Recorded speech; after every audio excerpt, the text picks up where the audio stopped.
Genesis 1. In the beginning, God had created the heavens and the earth. The earth was formless and empty. Darkness was on the surface of the deep, and God's Spirit was hovering over the surface of the waters. God said, "Let there be light," and there was light. God saw the light and saw that it was good. God divided the light from the darkness. God called the light day, and the darkness he called night. There was evening and there was morning, the first day. God said, "Let there be an expanse in the middle of the waters, and let it divide the waters from the waters." God made the expanse and divided the waters which were under the expanse from the waters which were above the expanse. And it was so. God called the expanse sky. There was evening and there was morning, a second day. God said, "Let the waters under the sky be gathered together to one place, and let the dry land appear." And it was so. God called the dry land earth, and the gathering together of the waters he called seas. God saw that it was good. God said, "Let the earth yield grass, herbs yielding seeds, and fruit trees bearing fruit after their kind, with their seeds in it on the earth." And it was so. The earth yielded grass, herbs yielding seed after their kind, and trees bearing fruit, with their seeds in it after their kind. And God saw that it was good. There was evening and there was morning, a third day. God said, "Let there be lights in the expanse of the sky to divide the day from the night, and let them be for signs to mark seasons, days, and years. And let them be for lights in the expanse of the sky to give light on the earth." And it was so. God made the two great lights, the greater light to rule the day, and the lesser light to rule the night. He also made the stars. God set them in the expanse of the sky to give light to the earth, and to rule over the day and over the night, and to divide the light from the darkness. God saw that it was good. There was evening and there was morning, a fourth day. God said, "Let the waters abound with living creatures, and let birds fly above the earth in the open expanse of the sky." God created the large sea creatures and every living creature that moves, with which the waters swarmed after their kind, and every winged bird after its kind. God saw that it was good. God blessed them, saying, "Be fruitful and multiply and fill the waters in the seas, and let birds multiply on the earth." There was evening and there was morning, a fifth day. God said, "Let the earth produce living creatures after their kind, livestock, creeping things, and animals of the earth after their kind." And it was so. God made the animals of the earth after their kind, and the livestock after their kind, and everything that creeps on the ground after its kind. God saw that it was good. God said, "Let's make man in our image, after our likeness. Let them have dominion over the fish of the sea, and over the birds of the sky, and over the livestock, and over all the earth, and over every creeping thing that creeps on the earth." God created man in his own image. In God's image he created him. Male and female he created them. God blessed them. God said to them, "Be fruitful, multiply, fill the earth, and subdue it. Have dominion over the fish of the sea, over the birds of the sky, and over every living thing that moves on the earth." God said, "Behold, I have given you every herb yielding seed, which is on the surface of all the earth, and every tree which bears fruit yielding seed. It will be your food. To every animal of the earth, and to every bird of the sky, and to everything that creeps on the earth, in which there is life, I have given every green herb for food." And it was so. Genesis chapter 2. The heavens, the earth, and all their vast array were finished. On the seventh day God finished his work which he had done, and he rested on the seventh day from all his work which he had done. God blessed the seventh day, and made it holy, because he rested in it from all his work of creation which he had done. This is the history of the generations of the heavens and of the earth when they were created, in the day that Yahweh God made the earth and the heavens. No plant of the field was yet in the earth, and no herb of the field had yet sprung up, for Yahweh God had not caused it to rain on the earth. There was not a man to till the ground, but a mist went up from the earth, and watered the whole surface of the ground. Yahweh God formed man from the dust of the ground, and breathed into his nostrils the breath of life, and man became a living soul. Yahweh God planted a garden eastward in Eden, and there he put the man whom he had formed. Out of the ground Yahweh God made every tree to grow that is pleasant to the sight and good for food, including the tree of life in the middle of the garden and the tree of the knowledge of good and evil. A river went out of Eden to water the garden, and from there it was parted and became the source of 4 rivers. The name of the first is Pishon. It flows through the whole land of Havilah, where there is gold, and the gold of that land is good. Bdellium and onyx stone are also there. The name of the second river is Gihon. It is the same river that flows through the whole land of Cush. The name of the third river is Hiddekel. This is the one which flows in front of Assyria. The fourth river is the Euphrates. Yahweh God took the man and put him into the Garden of Eden to cultivate and keep it. Yahweh God commanded the man, saying, "You may freely eat of every tree of the garden, but you shall not eat of the tree of the knowledge of good and evil, for in the day that you eat of it, you will surely die." Yahweh God said, "It is not good for the man to be alone. I will make him a helper comparable to him." Out of the ground Yahweh God formed every animal of the field and every bird of the sky, and brought them to the man to see what he would call them. Whatever the man called every living creature became its name. The man gave names to all livestock, and to the birds of the sky, and to every animal of the field. But for man there was not found a helper comparable to him. Yahweh God caused the man to fall into a deep sleep. As the man slept, he took one of his ribs and closed up the flesh in its place. Yahweh God made a woman from the rib which he had taken from the man, and brought her to the man. The man said, "This is now bone of my bones and flesh of my flesh. She will be called woman, because she was taken out of man. Therefore a man will leave his father and his mother, and will join with his wife, and they will be one flesh." The man and his wife were both naked, and they were not ashamed. Genesis chapter 3. Now the serpent was more subtle than any animal of the field which Yahweh God had made. He said to the woman, "Has God really said, 'You shall not eat of any tree of the garden'?" The woman said to the serpent, "We may eat fruit from the trees of the garden, but not the fruit of the tree which is in the middle of the garden. God has said, 'You shall not eat of it, you shall not touch it, lest you die.'" The serpent said to the woman, "You won't really die, for God knows that in the day you eat it, your eyes will be opened, and you will be like God, knowing good and evil." When the woman saw that the tree was good for food, and that it was a delight to the eyes, and that the tree was to be desired to make one wise, she took some of its fruit and ate. Then she gave some to her husband with her, and he ate it too. Their eyes were opened, and they both knew that they were naked.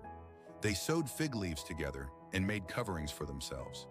They heard Yahweh God's voice walking in the garden in the cool of the day. And the man and his wife hid themselves from the presence of Yahweh God among the trees of the garden. Yahweh God called to the man and said to him, "Where are you?" The man said, "I heard your voice in the garden, and I was afraid because I was naked, so I hid myself." God said, "Who told you that you were naked? Have you eaten from the tree that I commanded you not to eat from?" The man said, "The woman whom you gave to be with me, she gave me fruit from the tree, and I ate it." Yahweh God said to the woman, "What have you done?" The woman said, "The serpent deceived me, and I ate." Yahweh God said to the serpent, "Because you have done this, you are cursed above all livestock and above every animal of the field. You shall go on your belly, and you shall eat dust all the days of your life. I will put hostility between you and the woman, and between your offspring and her offspring. He will bruise your head, and you will bruise his heel."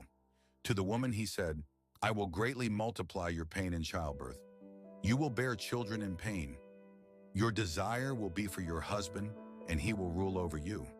To Adam he said, "Because you have listened to your wife's voice, and have eaten from the tree about which I commanded you, saying, 'You shall not eat of it.' The ground is cursed for your sake. You will eat from it with much labor all the days of your life. It will yield thorns and thistles to you, and you will eat the herb of the field. You will eat bread by the sweat of your face until you return to the ground, for you were taken out of it. For you are dust, and you shall return to dust." The man called his wife Eve because she would be the mother of all the living. Yahweh God made garments of animal skins for Adam and for his wife, and clothed them. Yahweh God said, "Behold, the man has become like one of us, knowing good and evil. Now lest he reach out his hand and also take of the tree of life and eat and live forever." Therefore Yahweh God sent him out from the Garden of Eden to till the ground from which he was taken. So he drove out the man, and he placed cherubim at the east of the Garden of Eden, and a flaming sword which turned every way to guard the way to the tree of life. Genesis chapter 4. The man knew plus Eve, his wife. She conceived plus and gave birth to Cain, and said, "I have gotten a man with Yahweh's help." Again she gave birth to Cain's brother Abel. Abel was a keeper of sheep, but Cain was a tiller of the ground. As time passed, Cain brought an offering to Yahweh from the fruit of the ground. Abel also brought some of the firstborn of his flock and of its fat.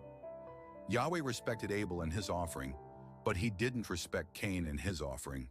Cain was very angry, and the expression on his face fell. Yahweh said to Cain, "Why are you angry? Why has the expression of your face fallen? If you do well, won't it be lifted up? If you don't do well, sin crouches at the door. Its desire is for you, but you are to rule over it." Cain said to Abel, his brother, "Let's go into the field." While they were in the field, Cain rose up against Abel, his brother, and killed him. Yahweh said to Cain, "Where is Abel, your brother?" He said, "I don't know. Am I my brother's keeper?" Yahweh said, "What have you done? The voice of your brother's blood cries to me from the ground. Now you are cursed because of the ground, which has opened its mouth to receive your brother's blood from your hand. From now on, when you till the ground, it won't yield its strength to you. You will be a fugitive and a wanderer in the earth." Cain said to Yahweh, "My punishment is greater than I can bear. Behold, you have driven me out today from the surface of the ground. I will be hidden from your face, and I will be a fugitive and a wanderer in the earth. Whoever finds me will kill me." Yahweh said to him, "Therefore whoever slays Cain, vengeance will be taken on him sevenfold." Yahweh appointed a sign for Cain, so that anyone finding him would not strike him. Cain left Yahweh's presence and lived in the land of Nod, east of Eden. Cain knew his wife. She conceived and gave birth to Enoch. He built a city and named the city after the name of his son, Enoch. Irad was born to Enoch. Irad became the father of Mehujael. Mehujael became the father of Methushael. Methushael became the father of Lamech. Lamech took 2 wives. The name of the first one was Atta, and the name of the second one was Zillah. Atta gave birth to Jabal, who was the father of those who dwell in tents and have livestock. His brother's name was Jubal, who was the father of all who handle the harp and pipe. Zillah also gave birth to Tubal-Cain, the forger of every cutting instrument of bronze and iron. Tubal-Cain's sister was Naamah. Lamech said to his wives, "Atta and Zillah, hear my voice. You wives of Lamech, listen to my speech, for I have slain a man for wounding me, a young man for bruising me. If Cain will be avenged 7 times, truly Lamech 77 times." Adam knew his wife again. She gave birth to a son and named him Seth, saying, "For God has given me another child instead of Abel, for Cain killed him." A son was also born to Seth, and he named him Enosh. At that time, men began to call on Yahweh's name. Genesis chapter 5. This is the book of the generations of Adam. In the day that God created man, he made him in God's likeness. He created them male and female, and blessed them. On the day they were created, he named them Adam. Adam lived 130 years and became the father of a son in his own likeness, after his image, and named him Seth. The days of Adam after he became the father of Seth were 800 years, and he became the father of other sons and daughters. All the days that Adam lived were 930 years, then he died. Seth lived 105 years, then became the father of Enosh. Seth lived after he became the father of Enosh 807 years, and became the father of other sons and daughters. All of the days of Seth were 912 years, then he died. Enosh lived 90 years and became the father of Kenan. Enosh lived after he became the father of Kenan 815 years, and became the father of other sons and daughters. All of the days of Enosh were 905 years, then he died. Kenan lived 70 years, then became the father of Mahalalel. Kenan lived after he became the father of Mahalalel 840 years, and became the father of other sons and daughters, and all of the days of Kenan were 910 years. then he died. Mahalalel lived 65 years, then became the father of Jared. Mahalalel lived after he became the father of Jared 830 years, and became the father of other sons and daughters. All of the days of Mahalalel were 895 years, then he died.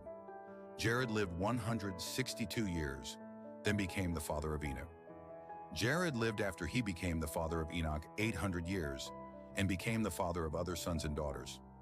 All of the days of Jared were 962 years, then he died. Enoch lived 65 years, then became the father of Methuselah.